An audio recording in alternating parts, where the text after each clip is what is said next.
तो चलिए चाय गरम में आगे बढ़ते हैं। वैसे आज की चाय बड़ी जानदार बनाई है, हाथ में लेते से ही खुशबू दे रही है कि कितनी ज़बरदस्त चाय। वैसे आज एक और ख़ास हाथ में ख़ास चीज़ आई है। ख़ास हाथ इसलिए क्योंकि इस हाथ को पूरी दुनिया 2.5 किलो के हाथ से जानती है और इसमें कमल का फूल आ गया है। नहीं समझा? आज बॉलीवुड के एक्टर सनी देओल ने बीजेपी ज्वाइन कर लिया और उम्मीद यही की जा रही है कि पार्टी उन्हें टिकट भी जल्द ही दे सकती है। वैसे अगर बीजेपी राष्ट्रवाद के मुद्दे पर आगे बढ़ रही है तो बॉलीवुड का सबसे बड़ा राष्ट्रवाद का चेहरा तो सनी ही ठहरे। सिल्वर स्क्रीन का देशभक्त हीरो जो अब राष्ट्रवाद की राजनीति के दौर में सियासी पिच पर अपनी किस्मत आजमाने जा रहा है। बीजेपी के दिग्गज नेताओं की मौजूदगी में सनी देओल ने बीजेपी का दामन थामा। बीजेपी मुख्यालय में इस दौरान रक्षा मंत्री निर्मला सीतारमण, पीयूष गोयल समेत कई नेता मौजूद थे। बताया जा रहा है कि पंजाब की गुरदासपुर सीट से सनी देओल लोकसभा चुनाव लड़ सकते हैं। जिस तरह से मेरे पापा इस परिवार के साथ अटल जी के साथ जुड़े थे, आज मैं यहाँ मोदी जी के साथ जुड़ने आया हूँ। उन्होंने देश के लिए बहुत कुछ किया है और मैं चाहता हूँ कि अगले 5 साल भी वही रहें, क्योंकि हम आगे बढ़ना चाहते हैं। जिस तरह से हमें आगे लाए हैं, हमें और आगे जाना है, क्योंकि हमारी जो यूथ है उन्हें मोदी जैसे लोगों की जरूरत है। 2 दिन पहले ही बीजेपी अध्यक्ष अमित शाह और सनी देओल के बीच मुलाकात हुई, जिसके बाद माना जा रहा था कि सनी देओल बीजेपी का दामन थाम सकते हैं। मैं जिस तरह से भी इस परिवार से जुड़कर जो मैं कर सकता हूं वो जरूर करूंगा, दिल से करूंगा। बातें नहीं मैं बताऊंगा, ना मैं कुछ बोल सकता हूं, लेकिन हर वक्त काम करके दिखाऊंगा। सनी देओल अपने समय में बॉलीवुड के पॉपुलर एक्टर रहे हैं। उनकी छवि एक्शन हीरो वाली रही, तो साथ ही उन्होंने देशभक्ति वाली कई फिल्में की। बीजेपी को भी उम्मीद है कि सनी की पैट्रियट एक्टर की ये इमेज सियासी रूप से फायदेमंद रहेगी।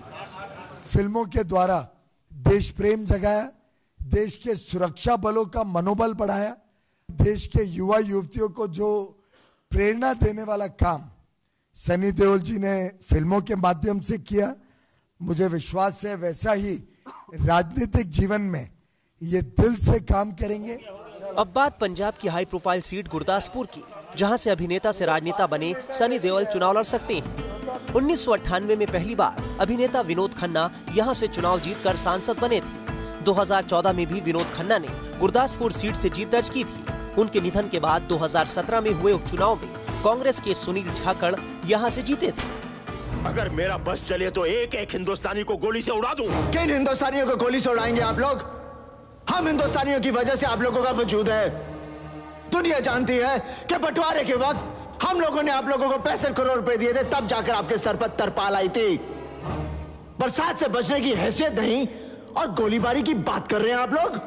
सनी देओल के परिवार का सियासत से पुराना नाता है। मां हेमा मालिनी भी बीजेपी की नेता हैं और वो मथुरा से दूसरी बार लोकसभा चुनाव लड़ रही हैं।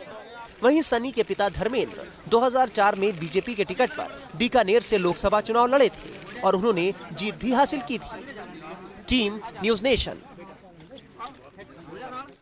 वैसे गुरदासपुर से अगर इन्हें टिकट मिल जाता है तो वहां का चुनावी रण तो वाकई गदर मचाने वाला होगा। वैसे आज सिर्फ सनी की ही बीजेपी में एंट्री नहीं हुई, एक और सितारे की एंट्री हुई है और ये एंट्री सूफियाना है।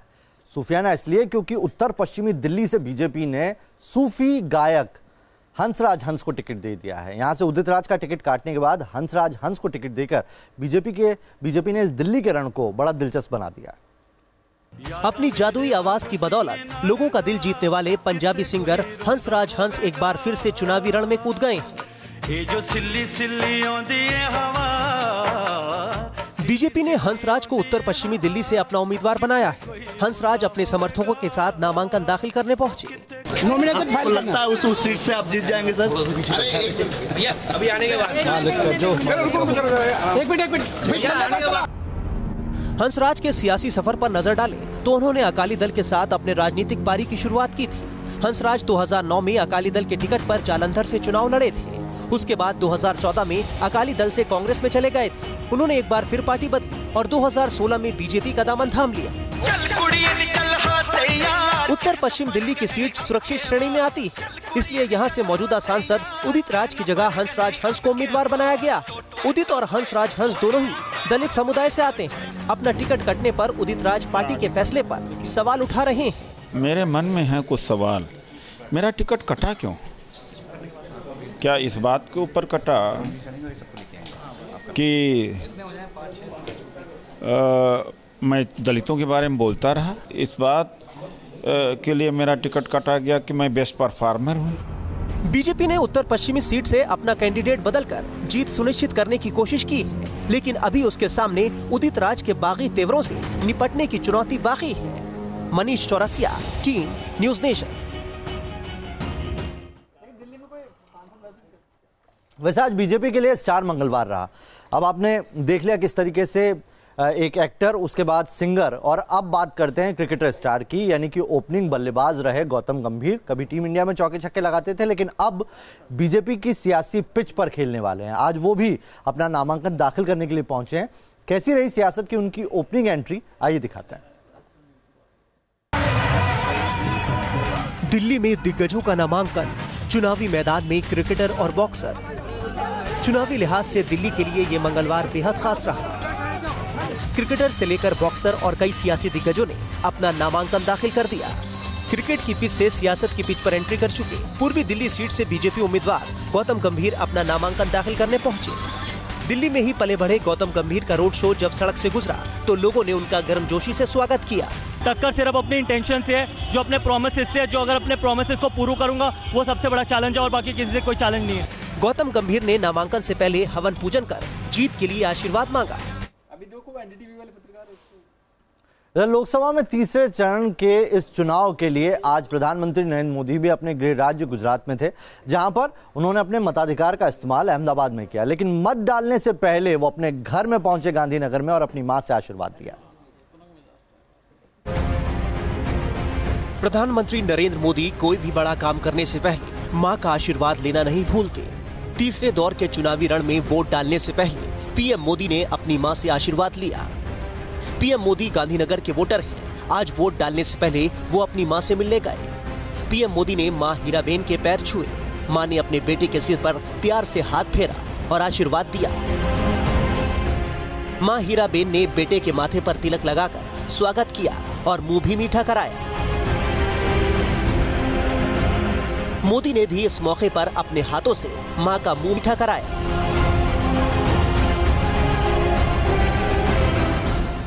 पीएम मोदी को खिलाने के बाद मां ने उन्हें मुंह पोंछने के लिए रुमाल भी दिया। जिस रुमाल से मोदी ने मुंह साफ किया, मां ने भी उसी रुमाल से अपना मुंह साफ किया। इस दौरान मां हीराबेन ने आशीर्वाद के तौर पर बेटे को पावागढ़ माताजी की चुनरी भेंट की। इसके साथ साथ उन्होंने नारियल, 500 रुपए और मिश्री भी दी, जिसे पीएम मोदी ने पूरे श्रद्धा भाव से ग्रहण किया। मां से आशीर्वाद में मिली चुनरी को अपने हाथों में लेकर पीएम मोदी बाहर निकले। हमारा बधानो खूब खूब आभार। इस दौरान उन्होंने पड़ोसियों से भी भेंट की। पीएम मोदी ने यहां कुछ देर तक लोगों से बात की और तस्वीरें भी खिंचवाई। इसके बाद पीएम मोदी ने पोलिंग बूथ में जाकर मतदान किया। गांधीनगर से पूरब पटेल के साथ टीम न्यूज नेशन।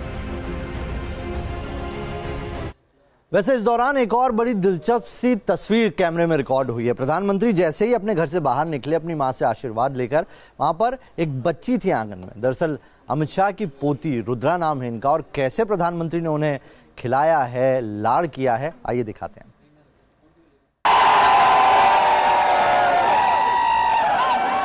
गोद में मासूम को लिए विक्ट्री साइन दिखाते प्रधानमंत्री मोदी। पीली फ्रॉक पहनी बच्ची को गुदगुदाते उसे हंसाने की कोशिश करते पीएम मोदी।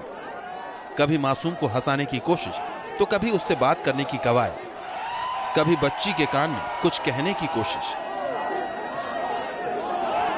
तो कभी बिटिया को दोनों हाथों से पकड़कर हवा में उछालते प्रधानमंत्री। तस्वीरें अहमदाबाद के रानी पोलिंग बूथ के बाहर की है, जहां प्रधानमंत्री मोदी वोट डालने के लिए पहुंचे थे। प्रधानमंत्री मोदी का काफिला जैसे ही यहां पहुंचा, अमित शाह उनको रिसीव करने के लिए आ गया है। खुली जीप से उतरकर प्रधानमंत्री मोदी ने अमित शाह की लाडली पोती रुद्री को गोद में ले लिया और उसे दुलारने लगे। जब पीएम मोदी ने इस नन्ही सी बच्ची को दोनों हाथ से पकड़कर हवा में उछालना शुरू किया, तो वहां मौजूद कार्यकर्ता जोश में मोदी मोदी के नारे लगाने लगे।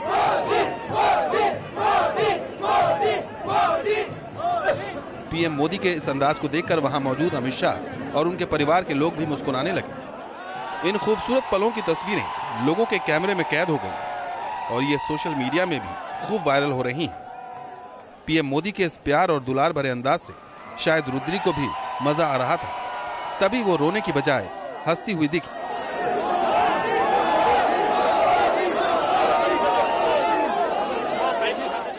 बाद में रुद्री को गोद में लिए हुए पीएम मोदी आगे बढ़ने लगे और उन्होंने वहां मौजूद भीड़ को विक्ट्री साइन दिखाई। पीएम मोदी के साथ अमित शाह ने भी विक्ट्री साइन दिखाई और अपनी लाडली पोती का हाथ उठाकर लोगों का अभिवादन कराया। आपको बता दें कि नामांकन के दौरान अमित शाह के रोड शो में छोटी सी रुद्री ही स्टार अट्रैक्शन थी। उस वक्त रुद्री ने एक हैट पहन रखा था। अमित शाह ने रुद्री को पार्टी की भगवा टोपी पहनाने की कोशिश की, लेकिन रुद्री को यह पसंद नहीं आया और मासूम ने फौरन टोपी उतार दी थी। उन्हें कई बार टोपी पहनाने की कोशिश की गई, लेकिन बिटिया को तो बस अपना हैट ही चाहिए था। आखिरकार उनके सामने सबको झुकना पड़ा और वो तब शांत हुई जब उनका हैट वापस मिल गया और फिर पोती को खुश देख अमित शाह ने प्यार से उन्हें चूम लिया। अहमदाबाद से पूरा पटेल के साथ team news nation. BSP supremo Mayawati आज यूपी के हरदोई में थी, जहां पर उन्होंने रैली को संबोधित किया और कांग्रेस बीजेपी दोनों पर निशाना साधा।